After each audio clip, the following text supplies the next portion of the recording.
What's up you guys, it's your Casual Clone, and today we're going to be taking a look at the Star Wars The Black Series The Bad Batch Clone Captain Rex, as you guys can see at the bottom of the box here. Now, this is a viewer request. Parker Von Doom has requested me to review this figure because he said that he enjoyed it so much that he would like me to review it. So this is for you, buddy. Hope you enjoy it. You guys can see it's an empty box. Reason being is I've had this figure displayed on my shelf for the past couple of months, so I only have the box. It's the standard Galaxy type box. It says Star Wars The Black Series up top, Star Wars The Bad Batch on that color-coded red line with Clone Captain Rex at the bottom here. You have the slanted side. If we turn it to the right here, you have a nice side art of Clone Captain Rex with his macro binoculars. On his visor, holding up his DC-17 blaster, it says Clone Captain Rex at the bottom here again. If we turn it to the back, you have again the art on the side here, a little bit larger, and you have a read-up. If you guys want to read the read-up, pause the video right now. He's the 6th figure in the Bad Batch line. Aside from that, there's not much going on for the box, aside from the fact that it says Star Wars The Black Series at the bottom here again.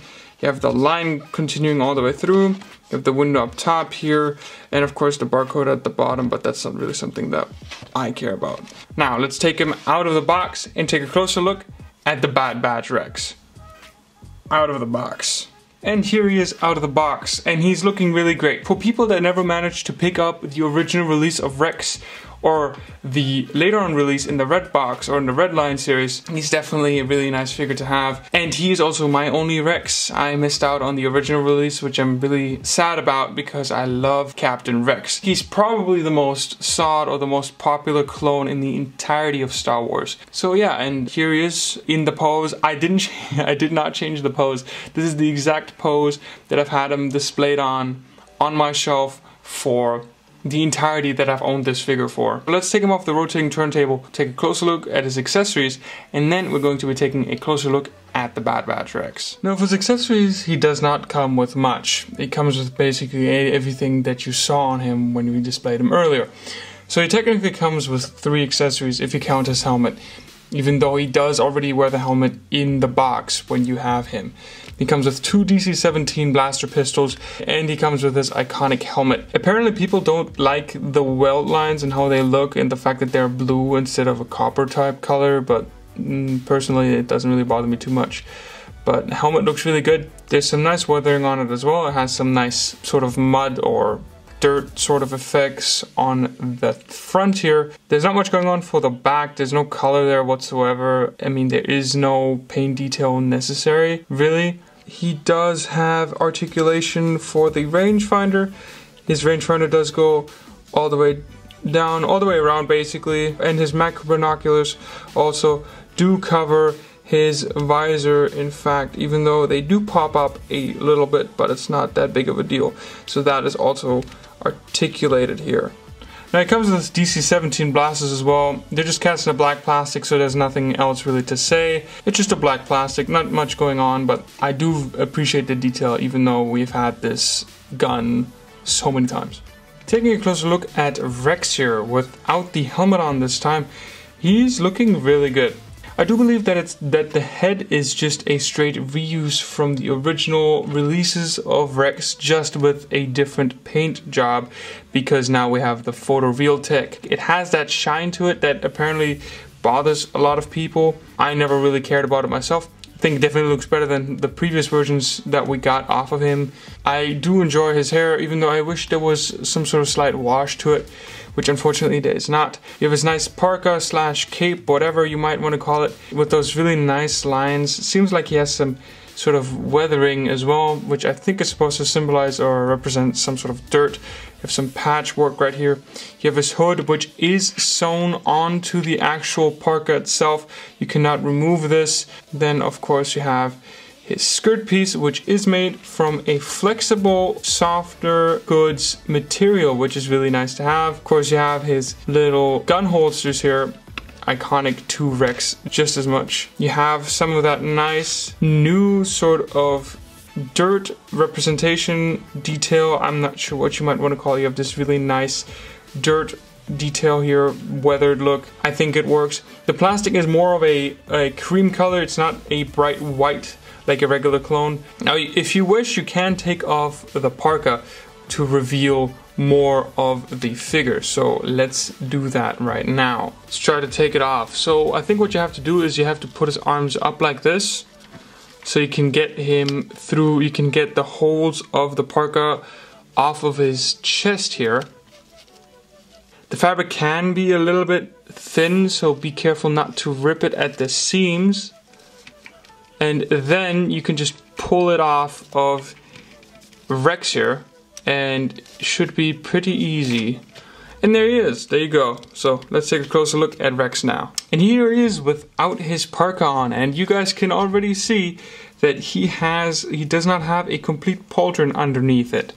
He does, however, have parts of the pauldron alongside this ammo pouch here, which a lot of people are very upset about. They are mad that it's not the entire pauldron, and they're upset that it just is this part of a pauldron. If you look at the show, when you see him in the show wearing his parka, he doesn't seem to wear any pauldron piece underneath whatsoever. So the fact that they gave him this is already surprising, because if they went by the show, then he wouldn't have had this at all. Now, the one thing that does bother me is the fact that it's cast in a gray plastic.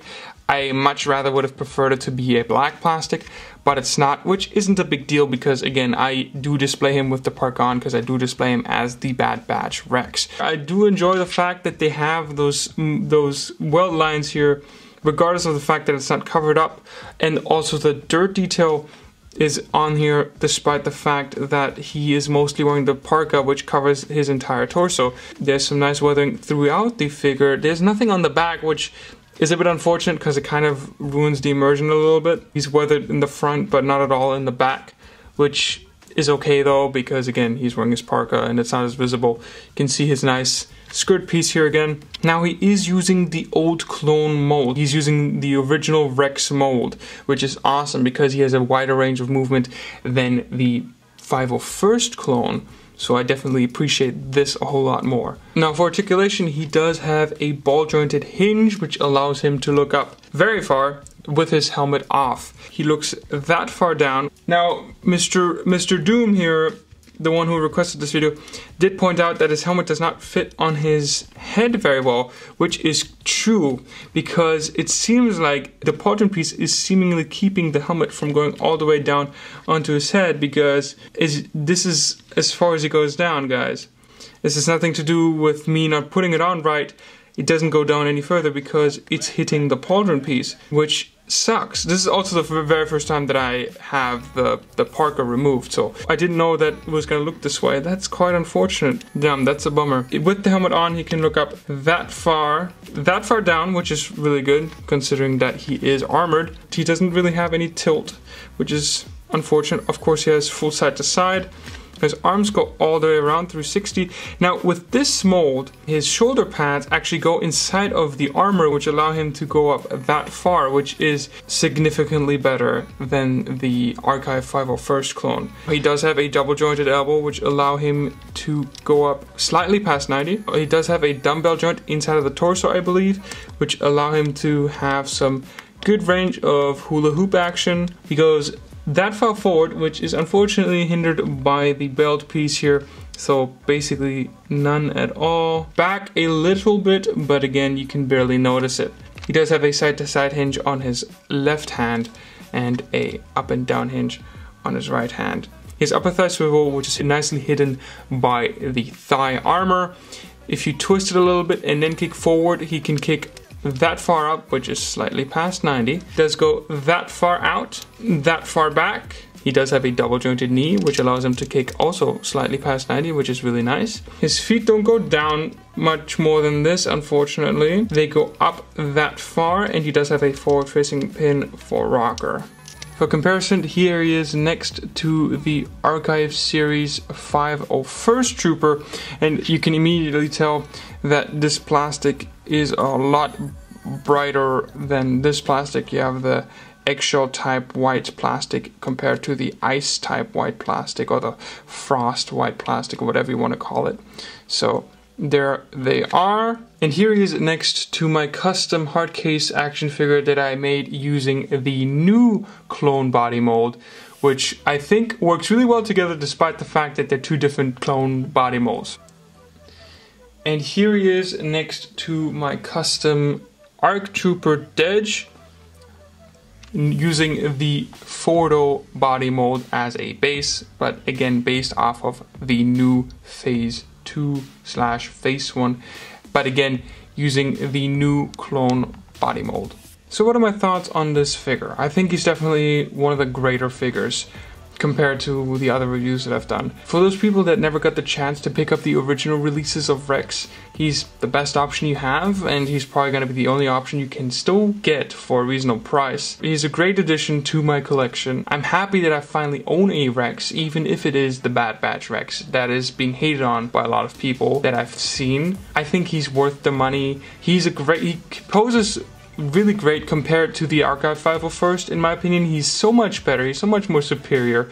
He's right up there with Commander Bly, which is I think my second favorite old clone body mold figure, and he's definitely something that you shouldn't pass up on, especially if you enjoy collecting clones. There are some things that bother me about him, yes, but those things are outplayed by all of the good things about this figure. He has great paint applications, the face looks great. I don't mind the fact that it's a bit shinier. He has great guns, he has nice weathering.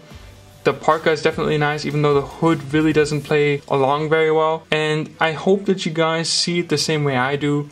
Thanks again to Parker Von Doom for suggesting I review this figure. I think I definitely enjoyed reviewing him. He's definitely made me appreciate this figure a lot more for what it is. I hope you guys enjoyed this review. If you guys did, please leave a like, comment down below for any questions, comments, or concerns, and hit that bell for post notifications to never miss out on any of my future reviews. There's always stuff to review, and until then, auf Wiedersehen.